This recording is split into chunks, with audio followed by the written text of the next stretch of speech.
warahmatullahi wabarakatuh. Perkenalkan, nama saya Faisal Afandi. Saya Paskibraka Kabupaten Cirebon atau PPI Kabupaten Cirebon tahun 1998. Pertama-tama saya ucapkan selamat datang kepada adik-adik semua yang pada kesempatan kali ini mengikuti kegiatan Diklat-SAR Paskibra tingkat sekolah Kabupaten Cirebon tahun 2021. Alhamdulillah, walaupun dalam keadaan pandemi seperti ini, banyaknya kegiatan-kegiatan yang dibatalkan, banyaknya kegiatan-kegiatan yang tidak bisa terlaksana, tapi alhamdulillah kegiatan Diklat-SAR pada tahun ini bisa terwujud walaupun tidak secara langsung, tapi lewat online. Mudah-mudahan kegiatan ini kalian bisa ikuti dengan baik dari awal sampai akhir dan ambil semua materi yang baik untuk kalian, untuk bekal kalian aktif di dalam organisasi Paskibra di sekolah. Saya di sini ditugaskan oleh Ketua PPI Kabupaten Cirebon untuk bisa menyampaikan materi berkaitan dengan peraturan baris berbaris atau PBB. Mudah-mudahan apa yang nanti saya sampaikan bisa diterima dengan baik oleh adik-adik dan bisa menjadi ilmu yang baru mungkin, dan mungkin bisa juga menerapkannya di sekolah agar tidak ada lagi perbedaan antara sekolah satu dengan sekolah lainnya. Kita mulai mempelajari tentang PBB, alangkah baiknya adik-adik tahu sejarah tentang PBB atau aturan-aturan apa saja yang pernah dibuat berkaitan dengan PBB. Yang pertama adalah Skep 611 10 Romawi tahun 1985. Kemudian berubah menjadi Perpang nomor 46 ya, tahun 2014. Dan yang terbaru adalah tentang Perpang nomor 58 tahun 2018. Jadi mulai dari Skep, Perpang, kemudian Perpang lagi. Ini adalah 3 aturan dasar yang harus adik-adik tahu. Ya, dari mulai Skep 611, Perpang nomor 46 dan Perpang nomor 58. Oke, kita harus tahu berkaitan dengan apa sih yang dimaksud dengan PBB. Ada yang sudah tahu? Ada yang sudah punya buku panduan seperti ini? Atau ada yang sudah punya soft copy-nya? Ayo kita buka bareng-bareng apa itu yang dimaksud dengan PBB. Yang belum tahu, silakan kalian bisa lihat berikut ini. Jadi yang dimaksud dengan PBB adalah segala bentuk peraturan dan ketentuan tentang ketaatan dan kepatuhan terhadap semua kewajiban dalam baris berbaris yang berlaku bagi militer dalam tugas kedinasan maupun dalam kehidupan sehari-hari. Kemudian adik-adik juga harus tahu apa itu yang namanya baris berbaris.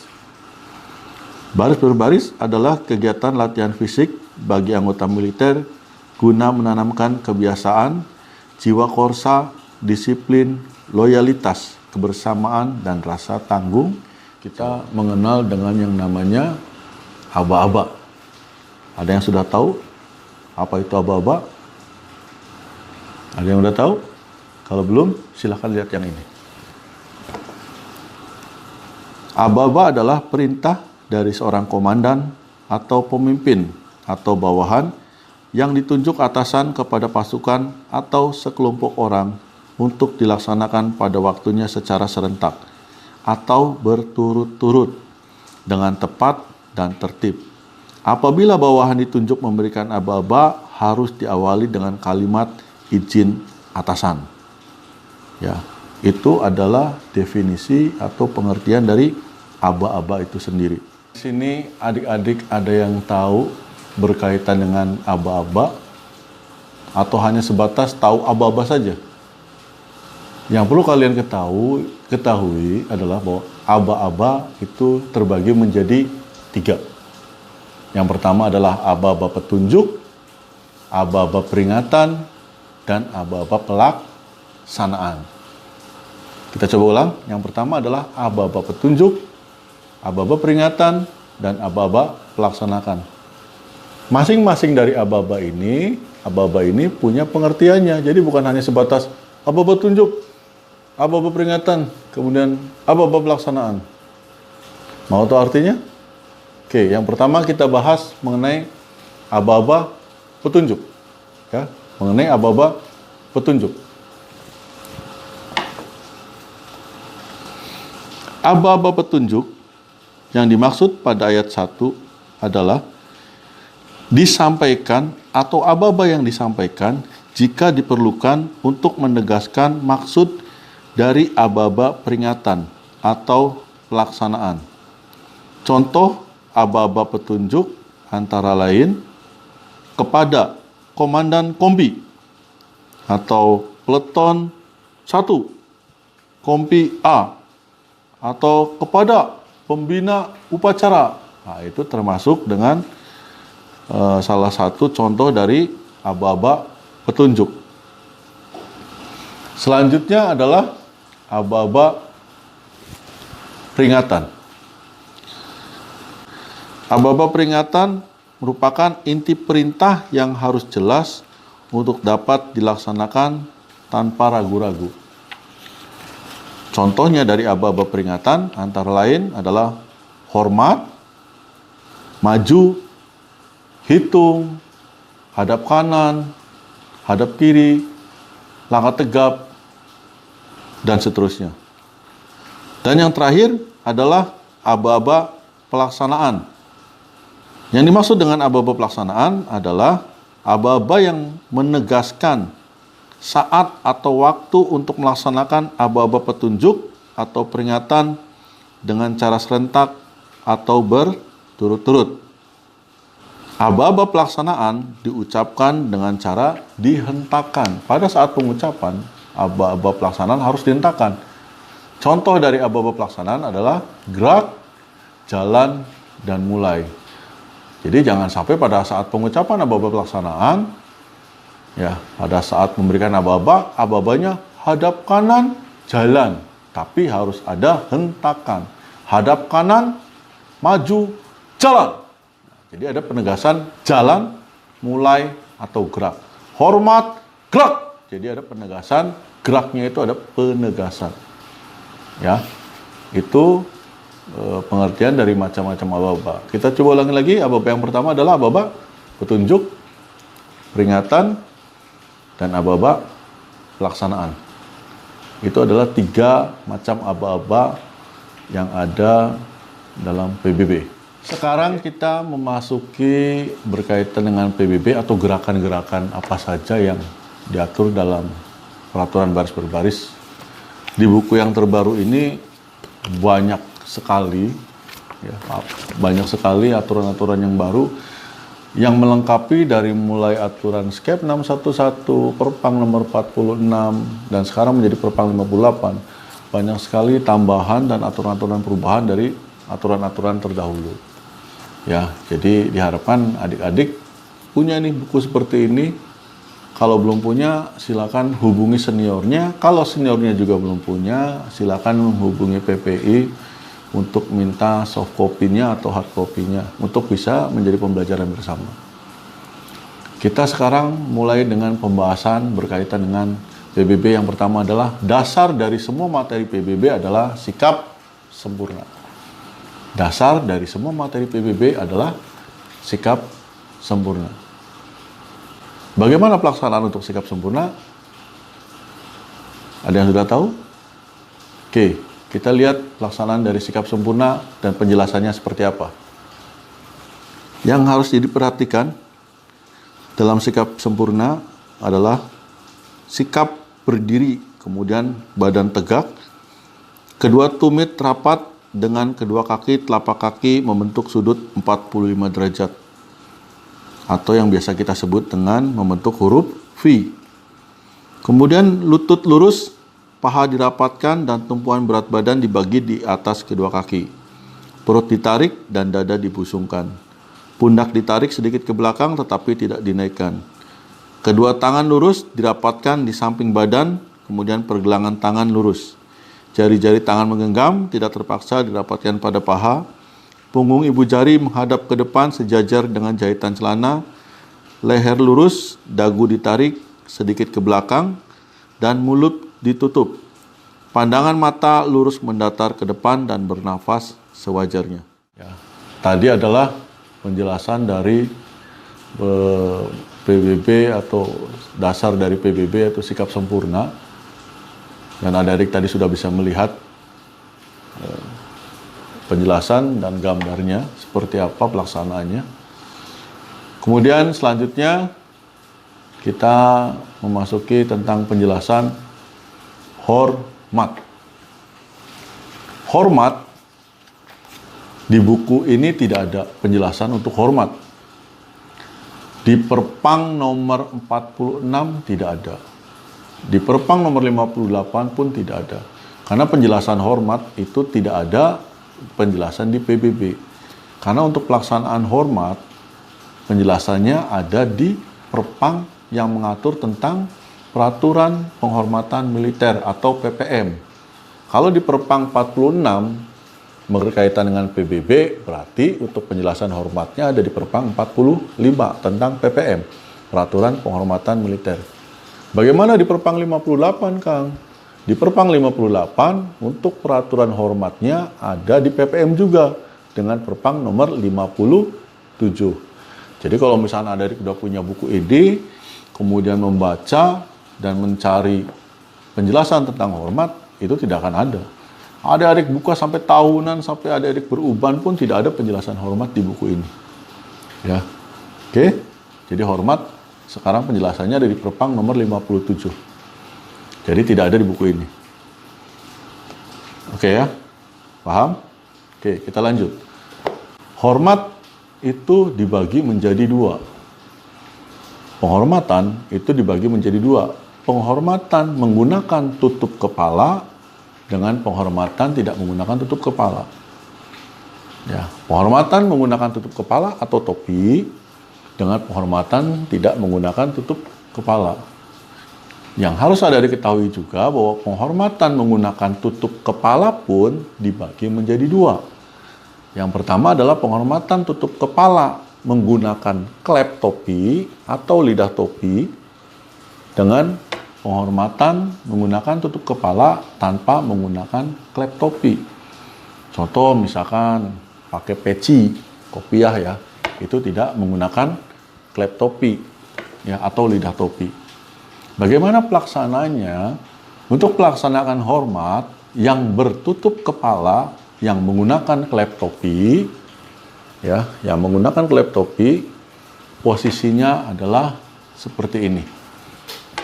Ya, kita lihat di gambar pelaksanaan dari depan seperti itu, kemudian pelaksanaan dari samping bahwa posisi tangan menempel pada ujung klep topi. Ya, di situ terlihat bahwa tangan atau jari telunjuk dan jari tengah menempel pada ujung klep topi. Oke ya, terlihat ya. Jadi untuk pelaksanaan hormat menggunakan topi seperti itu. Kemudian bagaimana dengan pelaksanaan hormat dengan menggunakan topi tapi tidak mempunyai klep seperti peci? Pelaksananya sama seperti menghormat tanpa tutup kepala. Berarti posisinya seperti gambar yang berikut ini. Nah, kita lihat di situ posisi tangan dari depan, kemudian kita lihat dari samping. Berarti sekarang menempel bukan lagi pada klep topi, tapi menempel pada pelipis. Ya, menempel pada pelipis. Jadi ujung posisi tangan telunjuk dan ujung jari tengah menempel pada pelipis. Ini berlaku untuk penghormatan tanpa tutup kepala atau menggunakan tutup kepala tapi tanpa klep topi. Itu untuk penjelasan berkaitan dengan penghormatan. Oke. Selanjutnya berkaitan dengan istirahat di tempat. Istirahat tempat sendiri itu bisa terbagi menjadi dua. Istirahat tempat biasa dengan istirahat tempat parade. Kalau di Perpang nomor 46 istirahat ada 3. Istirahat tempat biasa, parade, dan istirahat tempat perhatian. Ya, ini hanya sebatas pengetahuan. Tapi sekarang di Perpang 58 untuk istirahat di tempat sendiri itu terbagi hanya 2. Istirahat di tempat biasa dengan istirahat tempat parade. Bagaimana pelaksanaannya, Kang? Untuk pelaksanaan istirahat di tempat biasa dengan istirahat tempat parade. Pelaksanaannya itu seperti ini, untuk istirahat tempat yang biasa. Pengertian untuk istirahat tempat biasa sesuai dengan gambar yang ada di sini adalah kita lihat posisinya, ingat selalu diawali dari sikap sempurna. Selanjutnya diberikan aba-aba istirahat di tempat gerak. Kemudian melaksanakan kaki membuka selebar bahu. Jangan berlebihan, jangan juga kurang ya. Jadi posisinya harus selebar bahu. Selanjutnya adalah kita lihat di situ posisi tangan. Posisi tangan bentuknya mengepal dan berada di sabuk atau di pinggang bagian belakang, ya. Ingat posisi tangannya mengepal. Kita lihat pada gambar di belakang bahwa posisi tangannya adalah mengepal dan posisinya ditempatkan di pinggang, ya. Kemudian bagaimana, Kang, perlakuan untuk posisi istirahat tempat parade? Untuk istirahat tempat parade seperti gambar yang berikut ini. Dari depan posisinya sama ya, kakinya membuka selebar bahu. Kemudian apa sih yang menjadi perbedaan dengan istirahat tempat biasa? Istirahat tempat parade, posisi tangan diletakkan di atas ikat pinggang atau di atas di atas ikat pinggang atau di atas sabuk. Dan aba-abanya pun berbeda. Kalau tadi pada saat istirahat tempat biasa, aba-abanya cukup istirahat di tempat. Tapi kalau parade istirahat tempat, aba-abanya adalah parade istirahat di tempat. Jadi menggunakan kata parade di awal sebelum ada aba-aba istirahat tempat. Gerak, sama pelaksanaannya adalah gerak. Ya. Jadi istirahat tempat biasa dengan istirahat tempat parade. Bagaimana perlakuan untuk istirahat tempat perhatian sesuai dengan Perpang yang sebelumnya, Perpang 46. Istirahat perhatian di Perpang 58 ya, itu diaplikasikan bisa dua-duanya. Bisa menggunakan istirahat di tempat biasa dengan menggunakan istirahat tempat parade. Tapi awalannya harus menggunakan kata tambahan untuk perhatian. Ya, jadi kalau misalnya menggunakannya istirahat tempat biasa, berarti aba-abanya adalah untuk perhatian. Istirahat di tempat gerak. Kemudian melaksanakan istirahat di tempat, ya, melaksanakan istirahat tempat biasa. Setelah itu pandangan mata melihat kepada orang yang ingin memberikan amanat atau memberikan perhatian. Bagaimana dengan yang parade? Parade pun sama. Intinya awalnya harus ada kata untuk perhatian. Itu untuk materi tentang istirahat di tempat. Paham semuanya? Oke. Ke materi tentang periksa kerapian. Ya. Periksa kerapian diawali dalam keadaan sikap istirahat di tempat. Ya, periksa kerapian diawali dari sikap istirahat di tempat. Bagaimana, Kang, untuk posisi istirahat tempatnya? Apakah istirahat tempat biasa atau istirahat di tempat parade untuk pelaksanaan periksa kerapian? Dua-duanya bisa. Yang harus digarisbawahi adalah pada saat melaksanakan aba-abanya adalah periksa kerapian, aba-aba awalnya adalah istirahat tempat biasa, berarti pelaksananya harus istirahat tempat biasa.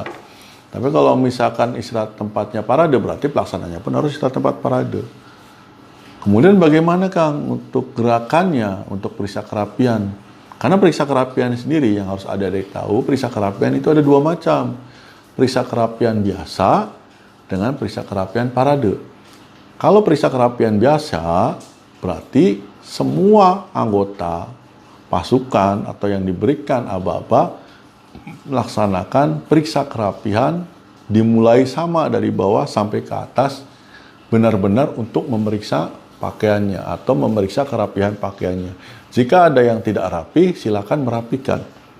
Itu untuk periksa kerapihan biasa. Kemudian bagaimana dengan periksa kerapihan parade? Ya, kalau periksa kerapihan parade, gerakan harus dilaksanakan bersamaan dengan aba-aba yang sama dan gerakannya pun harus bersamaan, tidak boleh masing-masing. Dan sifatnya hanya sebatas penampilan. Jadi bersamaan serentak dari bawah ke atas yang setunya sama. Bagaimana kalau misalkan ada pakaian yang tidak rapi, apakah boleh dibetulkan? Tidak boleh. Ya, karena sifatnya tidak merapikan, hanya sebatas menyentuh atau menepuk untuk periksa kerapian parade. Ya, kalau untuk periksa kerapian biasa, insya Allah adik-adik sudah tahu ya. Jadi intinya memeriksa aja, tali sepatu apa kurang rapi silakan rapikan. Tapi berkaitan dengan periksa kerapian parade, yang harus ada diketahui bahwa nanti pelaksananya itu diawali dari sikap istirahat tempat. Sekali lagi istirahat tempatnya bisa istirahat tempat biasa atau istirahat tempat parade. Boleh dua-duanya, boleh. Silakan. Tapi pilih salah satu, bukan berarti harus melaksanakan dua-duanya. Ya.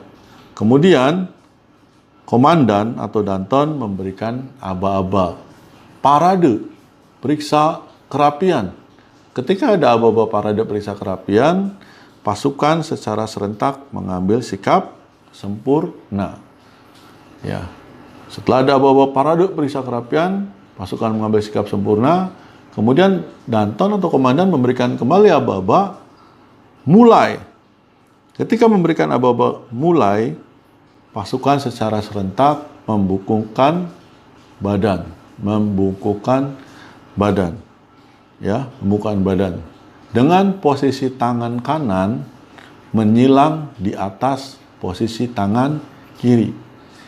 Kita lihat di situ, posisi tangan kanan menyilang di atas posisi tangan kiri. Memeriksa bagian bawah atau lipatan celana. Ya, yang harus kalian ketahui bahwa periksa kerapian parade dimulai dari bawah ke atas dan dimulai dari awalan selalu dari kiri ke kanan, dari kiri ke kanan. Oke. Kita lanjut. Periksa yang pertama adalah kita memeriksa bagian lipatan celana bawah. Ya, lipatan celana bawah. Seperti yang terlihat di gambar. Dengan posisi tangan kanan, jari-jarinya rapat berada di atas tangan kiri. Meriksa bagian atau lipatan celana bagian bawah sebelah kiri.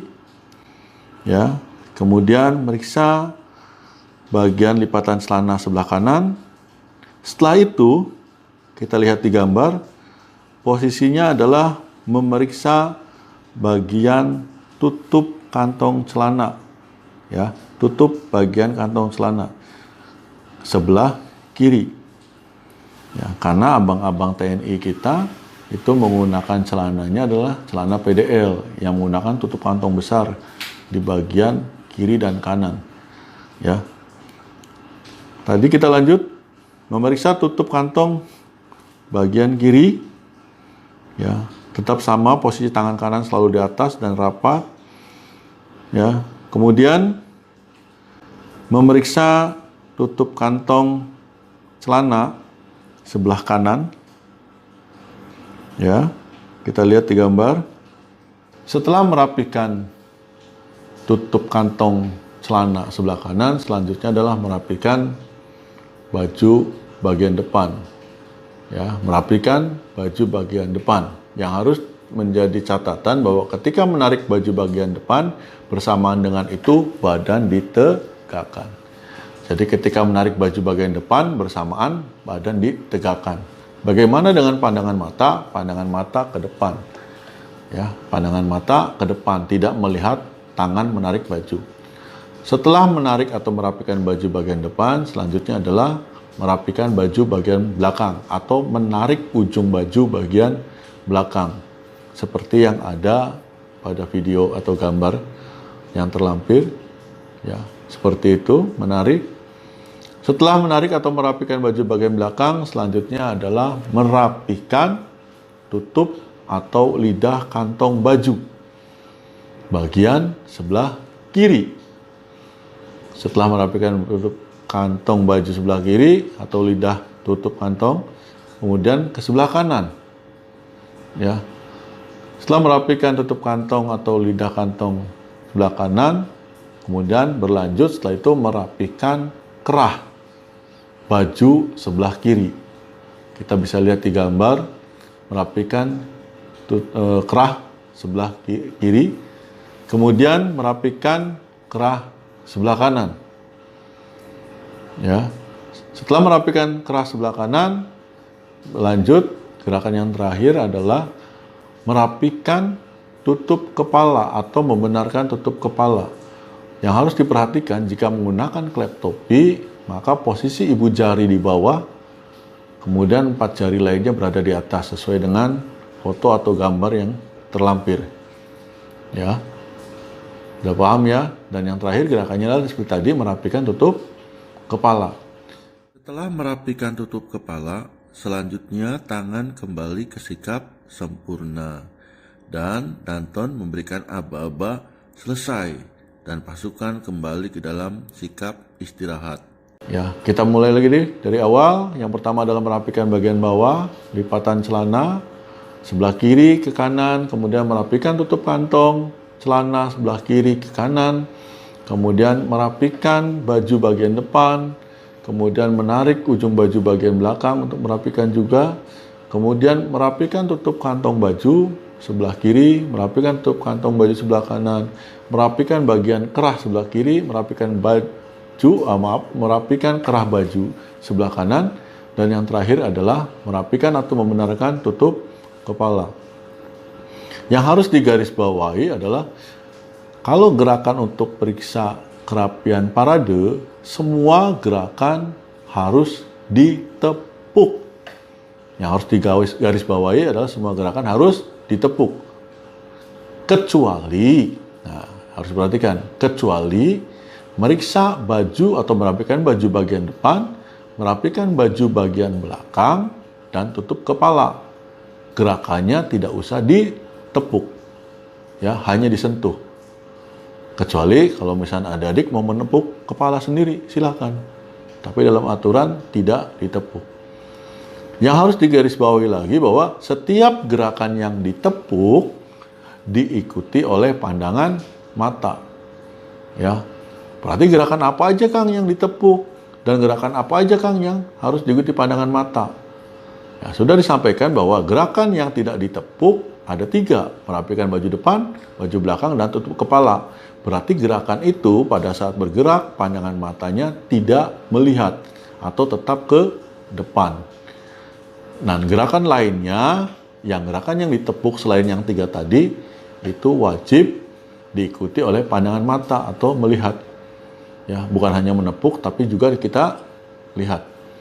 Itu penjelasan untuk periksa kerapian parade. Oke ya. Selanjutnya kita membahas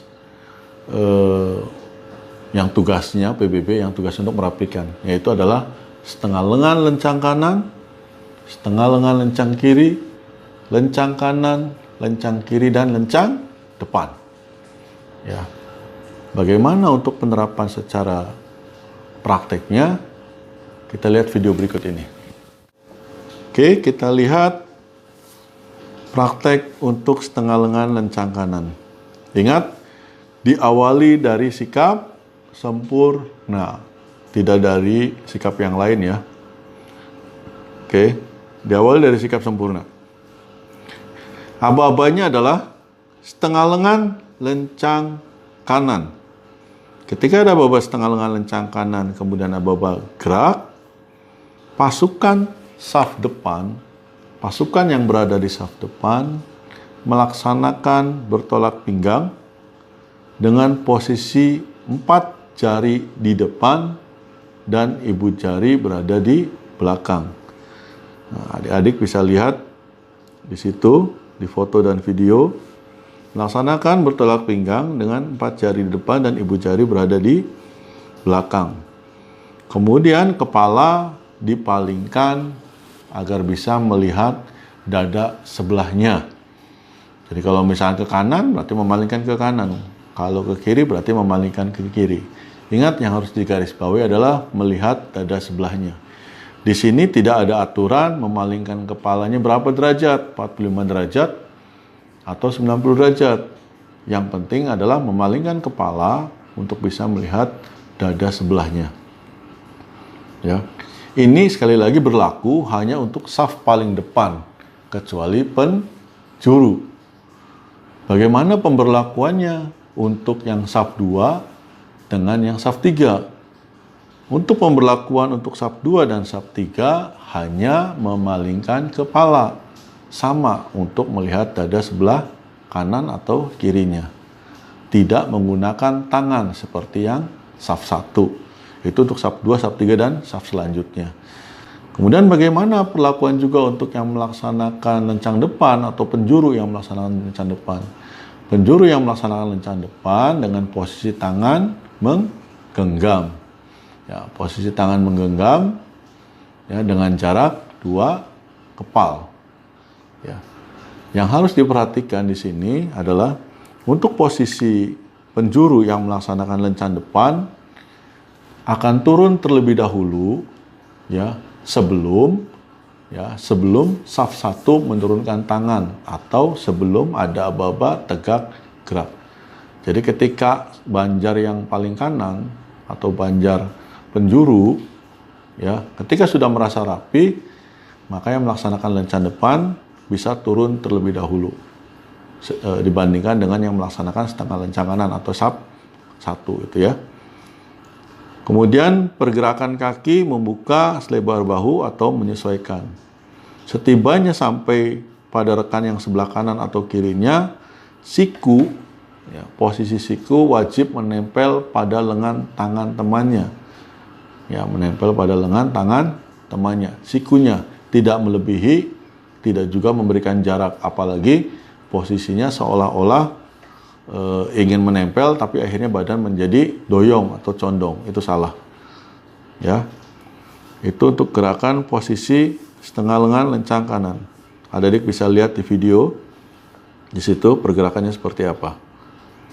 Ya, kemudian setelah melakukan pergerakan, terakhirnya untuk turun tangannya adalah menggunakan aba-aba tegak gerak. Maka secara serentak untuk saf 1 yang melaksanakan setengah lengan dan posisi saf 2, saf 3 yang hanya memalingkan kepala, semuanya serempak memalingkan kepala ke depan bersamaan dengan tangan diturunkan. Itu untuk materi setengah lengan lencang kanan. Bagaimana perlakuannya, Kang? Untuk perlakuan untuk masalah setengah lengan lencang kiri. Setengah lengan lencang kiri pun perlakuannya sama. Nah, yang harus digarisbawahi bukan berarti ketika setengah lengan lencang kiri karena penjurunya dari sebelah kiri, kemudian yang mengangkat untuk lencang depan adalah tangan kiri, bukan. Yang mengangkat tetap menggunakan tangan kanan. Ya, jadi tidak ada lencang depan pada saat lencang setengah lencang kiri, kemudian yang diangkat adalah tangan kirinya, itu salah. Tetap menggunakan tangan kanan dan posisi tangan menggenggam, bukan mengepal, menggenggam. Oke ya, itu untuk setengah lengan lencang kiri. Selanjutnya kita ke video berkaitan dengan lencang kanan. Kita lihat di video di situ berkaitan dengan lencang kanan. Ya. Posisi tangan pada saat ada aba-aba lencang kanan. Gerak, kita lihat di video atau gambar bahwa posisinya adalah tangan berada di belakang, ya, belakang pundak teman yang ada di kanan atau kirinya. Karena ini posisinya adalah lencang kanan, maka berada di sebelah kanannya. Dengan menarik posisi tangan sudah dalam keadaan menggenggam, ya, sudah menarik dalam keadaan menggenggam.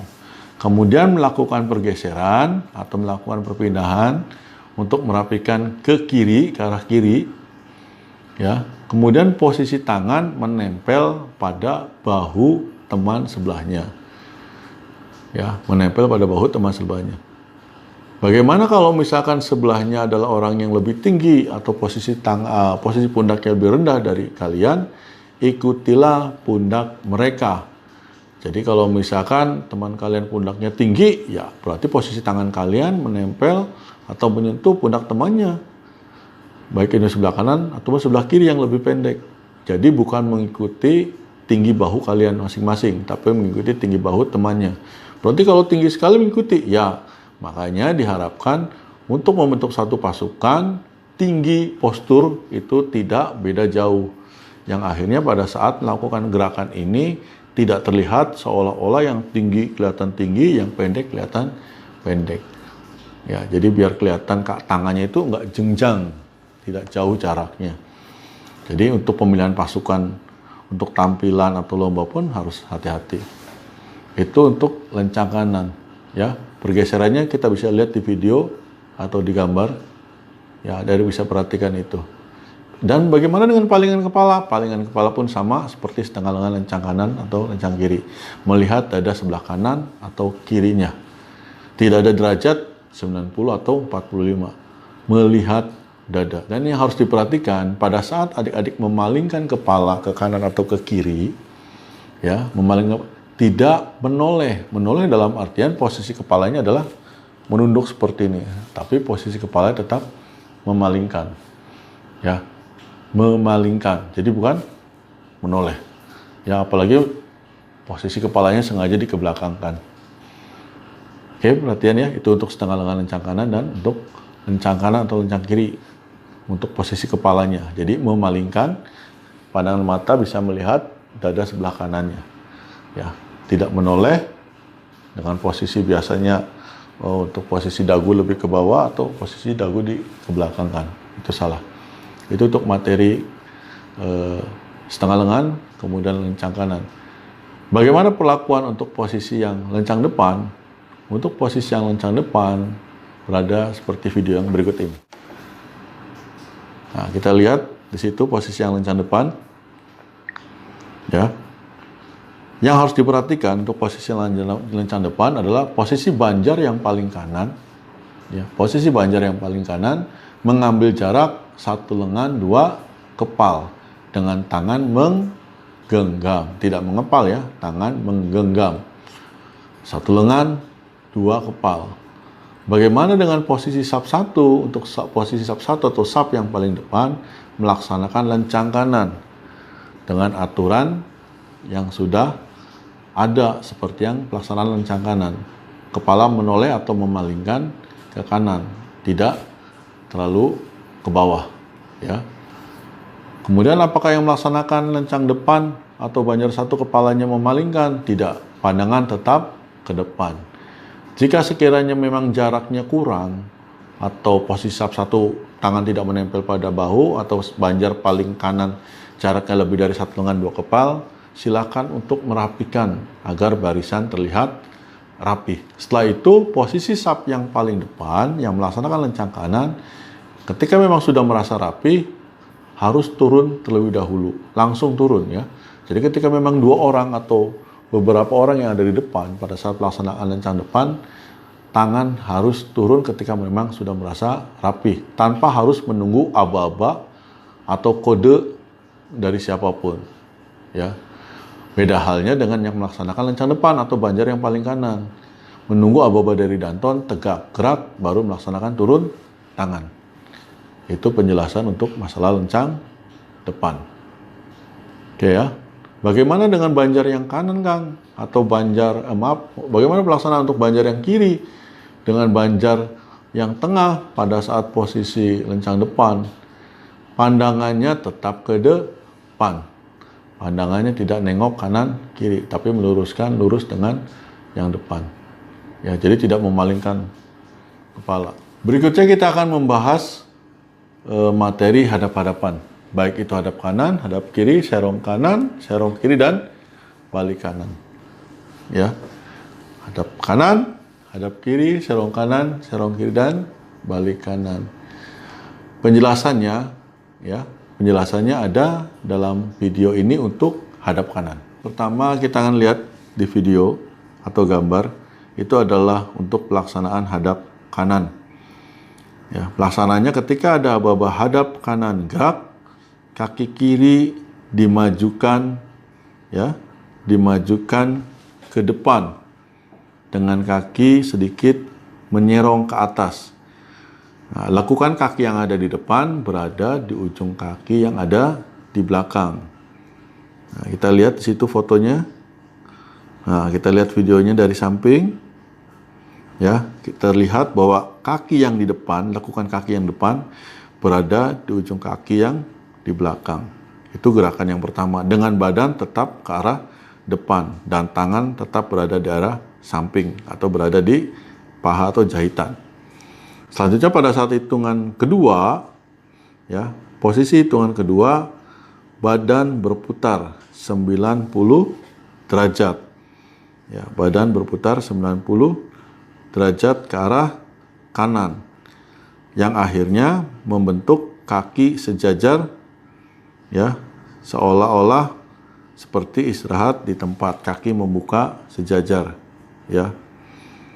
Kemudian gerakan selanjutnya adalah posisi atau hitungan ketiga dengan menutup kaki kiri ke kanan.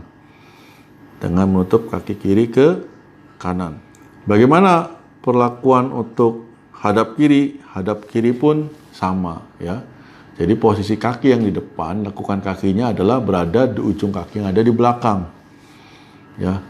Kemudian yang harus adik-adik ketahui bahwa untuk hadap kanan dan hadap kiri jarak, ya, jarak antara kaki yang di belakang dengan yang di depan adalah 1 kepal, ya. Untuk posisi hadap kanan dan hadap kiri, jaraknya adalah 1 kepal. Bagaimana Kang kalau misalkan posisinya tidak 1 kepal atau lebih dari 1 kepal? Silakan saja. Tapi coba adik-adik praktikan, ketika posisinya adalah tidak 1 kepal atau kurang dari 1 kepal, maka ketika adik-adik posisinya hitungan kedua, ketika badan memutar 90 derajat, yang terjadi adalah buka kaki itu akan mengecil atau seolah-olah tidak selebar bahu, ya. Tapi kalau misalkan adik-adik juga melaksanakan buka kakinya pada saat kaki di depan, ya, itu melebihi dari 1 kepal, maka pada saat perputaran 90 derajat, maka posisi kakinya akan lebar, tidak selebar bahu. Makanya di buku tertulis bahwa jarak untuk buka kakinya adalah 1 kepal, ya. Jadi seperti ini, 1 kepal. Jadi pada saat perputaran hitungan kedua, pada saat badan berputar, maka kaki membuka seolah-olah selebar bahu. Dan posisi tumit dengan tumit sejajar, dan akhirnya pada saat hitungan ketiga, posisi kaki kiri menutup ke kaki kanan untuk hadap kanan, tapi kalau untuk hadap kiri, kaki kanan yang menutup ke kaki kiri. Kemudian bagaimana dengan balik kanan? Kita lihat di video atau di foto. Balik kanan, perlakuannya sama, ya, perlakuannya sama seperti hadap kanan, ya, dengan posisi kaki kiri, ya, dimajukan melintang ke depan, ya. Tapi posisinya adalah, kalau posisi untuk hadap kanan, posisi kaki yang di depan itu menyerong. Tapi kalau untuk balik kanan, posisi kakinya adalah lurus, ya, melintang atau lurus, dengan tetap lakukan kaki berada di ujung kaki yang ada di belakang, seperti yang ada di video atau di foto kita lihat, ya. Jadi posisi kakinya lurus, tidak lagi menyerong. Jadi posisi kakinya adalah seperti ini. Ya, bagaimana kalau misalnya hadap kanan? Kalau hadap kanan posisi kakinya menyerong seperti ini. Tapi kalau untuk balik kanan, posisi kakinya adalah lurus atau melintang. Dengan jarak 1 kepal, tetap jaraknya adalah 1 kepal. Kemudian setelah melakukan memajukan kaki kiri ke depan, pada saat hitungan 2, seperti dalam foto atau dalam video, posisi badan berputar 180 derajat. Yang harus digarisbawahi pada saat perputaran, kaki yang ada di belakang tidak menjinjit. Ya, kebanyakan menjinjit. Kenapa bisa menjinjit? Berarti secara otomatis pelaksanaan adik-adik membuka kakinya terlalu lebar. Jadi kalau misalnya adik melaksanakan buka kakinya pada saat hitungan pertama balik kanan terlalu lebar seperti ini, maka otomatis ketika berputar, kaki yang ada di belakang itu pasti akan menjinjit. Coba adik-adik perhatikan di rumah. Coba deh praktikan sekarang. Posisi balik kanan, kemudian posisi kakinya jaraknya lebih dari 1 kepal. 1 kepal seperti ini. Coba dijauhkan. Pada saat perputaran kedua, lihat kaki adik-adik menjinjit atau tidak. Kalau tebakan akang, kaki kalian pasti menjinjit karena jaraknya lebih dari 1 kepal. Kemudian bagaimana Kang? Kalau misalkan jaraknya kurang dari 1 kepal, terlalu dekat seperti ini, boleh tidak? Silakan saja. Adik-adik coba sekarang praktekkan. Apa yang akan terjadi? Posisi adik-adik, posisinya akan seolah-olah akan bertabrakan. Jadi perputaran tidak akan seimbang. Ya, makanya yang membuat buku atau aturan ini sudah memikirkan baik-baik berapa sih jarak yang benar pada saat melakukan perputaran hadap kanan, hadap kiri, dan balik kanan agar posisi badan itu seimbang, tidak terlalu jauh dan tidak terlalu dekat. Maka disepakati adalah 1 kepal. Ya, kemudian untuk menutup dari posisi balik kanan, kaki yang ada di belakang menarik ke depan, atau kaki kiri berarti ya, kaki kiri menarik ke depan, kemudian menutup tanpa harus dihentakkan. Jadi secara natural saja menutupnya. Jadi tidak harus dibunyikan. Ya, itu untuk balik kanan. Selanjutnya kita membahas berkaitan dengan hadap serong kanan dan hadap serong kiri. Kita lihat lagi videonya. Ya, kita lihat. Nah, di situ posisi untuk hadap serong kanan. Bagaimana pelakuannya untuk hadap serong kanan? Ketika diberikan nababah hadap serong kanan gerak, kaki kiri, karena kita ini hadap serong kanan, berarti yang dipindahkan adalah kaki kiri. Ya, berarti yang dipindahkan adalah kaki kiri. Kaki kiri dipindahkan sejajar dengan kaki kanan. Sejajar di sini bukan berarti sejajar seperti istirahat di tempat. Ini kaki kalian pada saat sikap sempurna. Pada saat hadap serong kanan, posisi kaki dipindahkan sejajar dengan jarak 20 cm. Dipindahkan sejajar bukan berarti harus dipindahkan seperti ini. Seperti istirahat di tempat. Tidak. Tapi dipindahkan adalah seperti ini. Ya, agak sedikit ke atas. Ya, ini sejajar dengan jarak 20 cm. Hitungan pertama, hitungan kedua memutar 45 derajat. Kemudian hitungan ketiga, kaki kiri ditutupkan ke posisi kaki kanan. Maka bentuk badan akan berubah menjadi serong ke kanan. Bagaimana Kang kalau misalkan, ya bagaimana kalau misalkan posisi kaki kirinya dibuka sejajarnya ke samping? Boleh nggak? Coba sekarang adik-adik di rumah praktekkan posisi kalian pada saat sikap sempurna, kemudian melaksanakan hadap serong kanan dengan posisi kaki dibuka sejajar pada saat mau serong. Kemudian melakukan perputaran 45 derajat. Yang akan terjadi adalah posisi kaki itu menarik dari belakang ke depan, tidak menarik dari samping. Coba praktekkan. Ya. Membuka sejajar, berputar 45, yang akan terjadi adalah menarik dari belakang ke depan. Yang betul adalah pada saat posisi menarik adalah harus dari samping.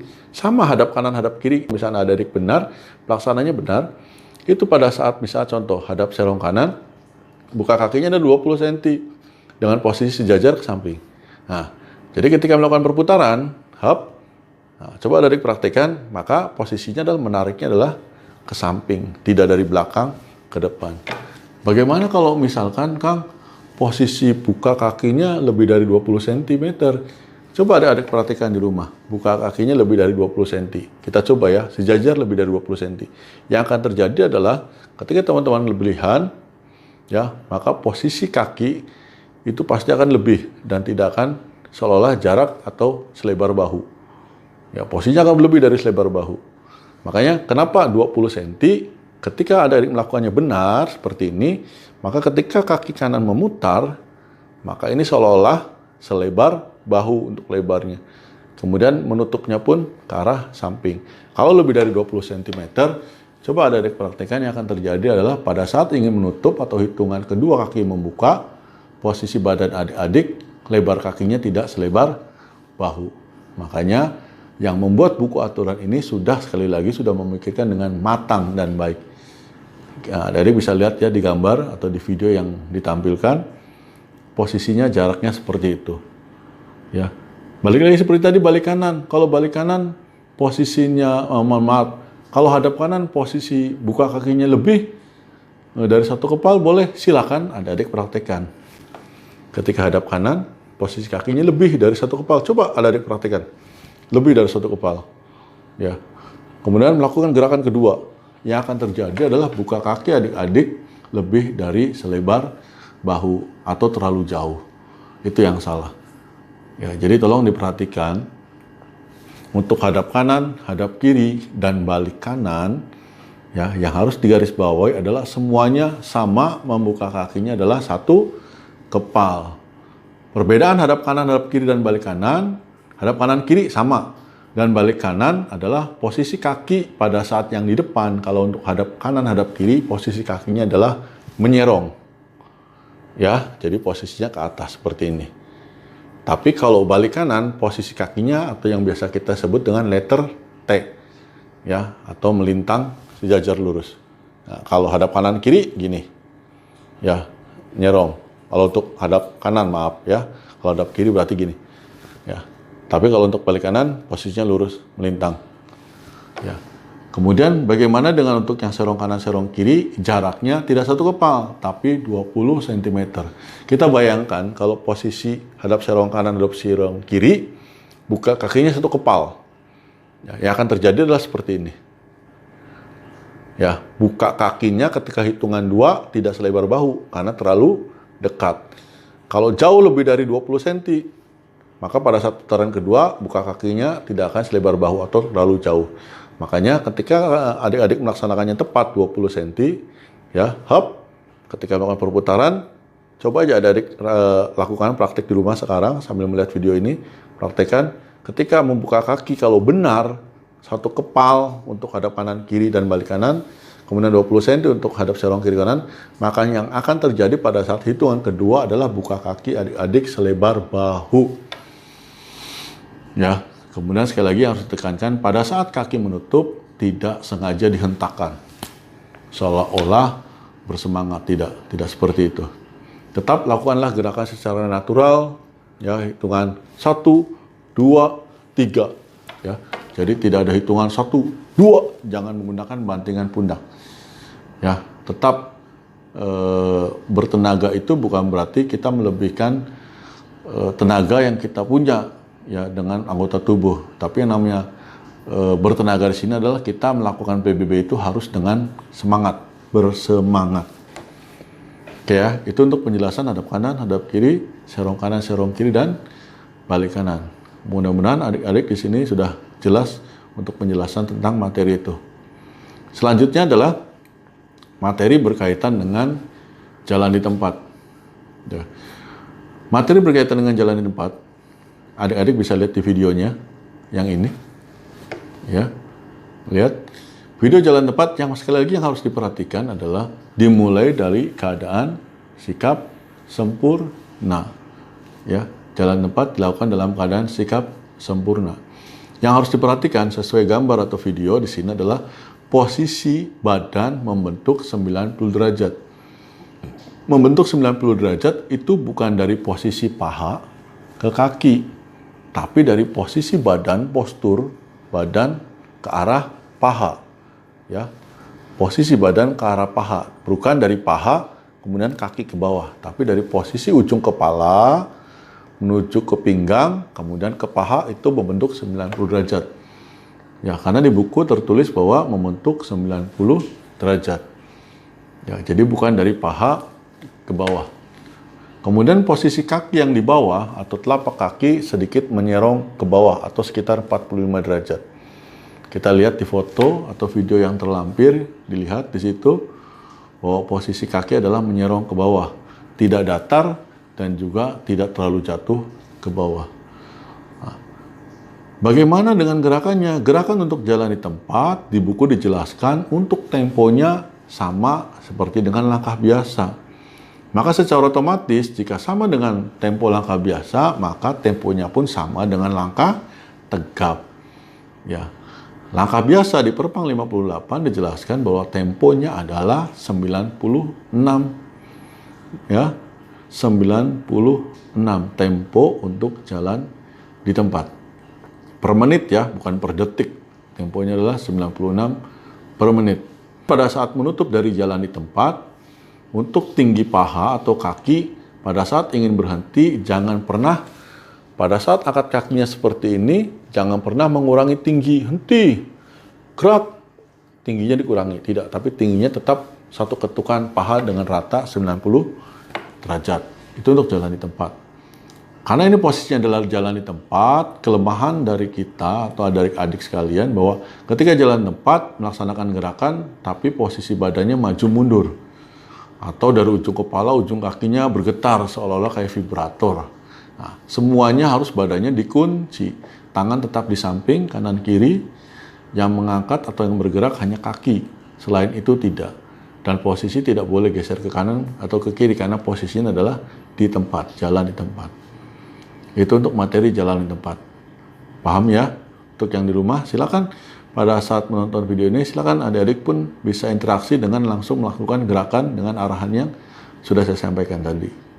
Oke, selanjutnya kita akan bahas karena sudah berkaitan dengan tempo. Tadi kita sudah membahas berkaitan dengan jalan di tempat.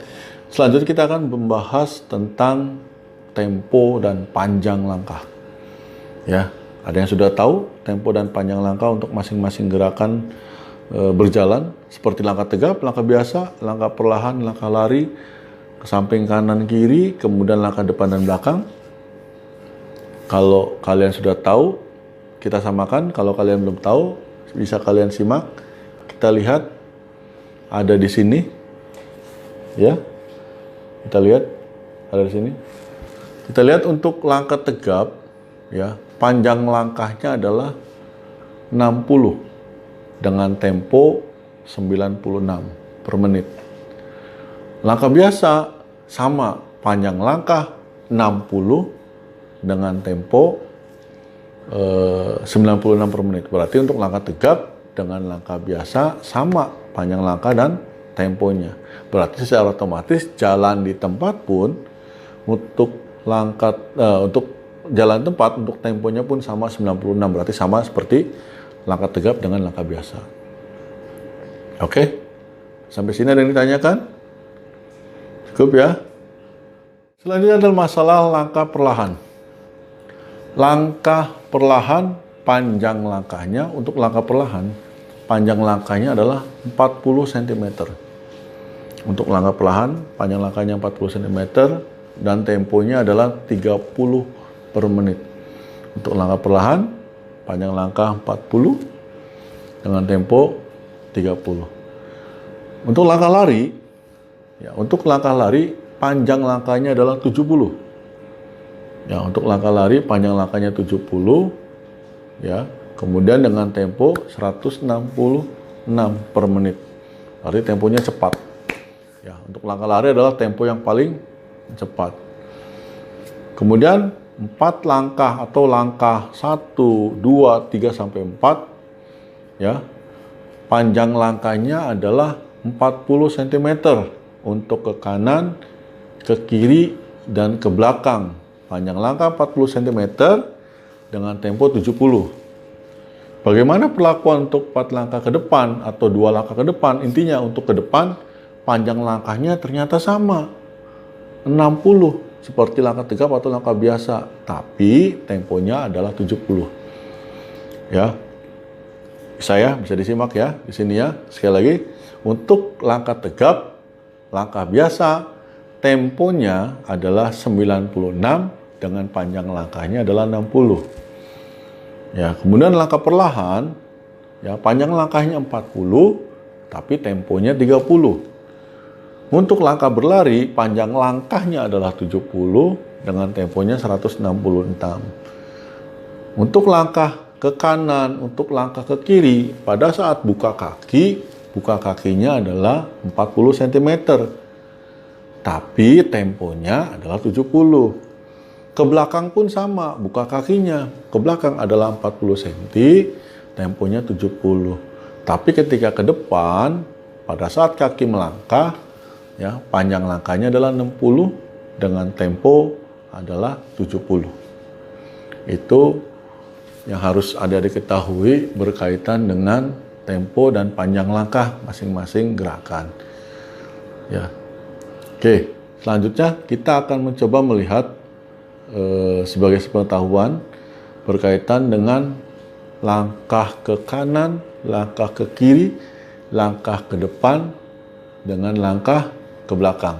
Langkah ke kanan, jalan.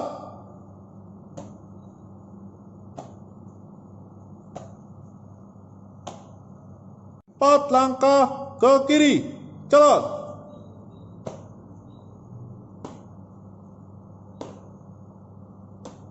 4 langkah ke depan, jalan.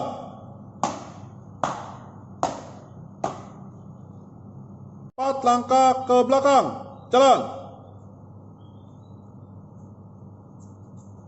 Ingat ya adik-adik, untuk langkah ke kanan, ke kiri, ke depan, dan ke belakang tidak boleh melebihi dari 4 langkah. Karena apa? Ketika langkah lebih dari 4, berarti secara tidak langsung wajib mengayunkan tangan. Tapi kalau misalkan langkahnya kurang dari 4 atau sampai dengan 4, maka otomatis tangan hanya berada di samping. Intinya boleh kurang dari 4 langkah, tapi tidak boleh lebih dari 4 langkah untuk pelaksanaan pada saat prakteknya. Dan penjelasan yang terakhir berkaitan dengan tempo jalan di tempat, tempo langkah tegap, dengan tempo langkah biasa. Ingat, sekali lagi sudah dibahas di awal, jalan tempat, langkah tegap, langkah biasa, temponya sama 96 per menit. Ya, untuk pelaksanaannya silakan adik-adik lihat video. Yang pertama adalah pelaksanaan pelaksanaan jalan di tempat ke langkah tegap. Ini videonya. Jalan di tempat, gerak. Langkah tegap maju, jalan.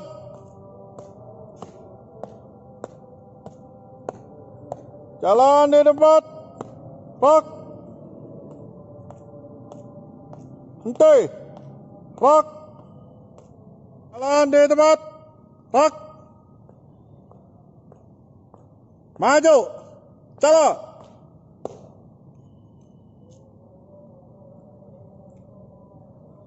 Jalan di tempat, gerak. Henti, gerak. Temponya pun sama. Jadi tidak ada perubahan dari jalan tempat dengan langkah tegap, dengan langkah biasa, temponya dibedakan. Itu saja mungkin yang bisa akan jelaskan di sini dalam mengisi materi tentang PBB. Masih banyak lagi materi-materi lain yang bisa adik pelajari di buku ini.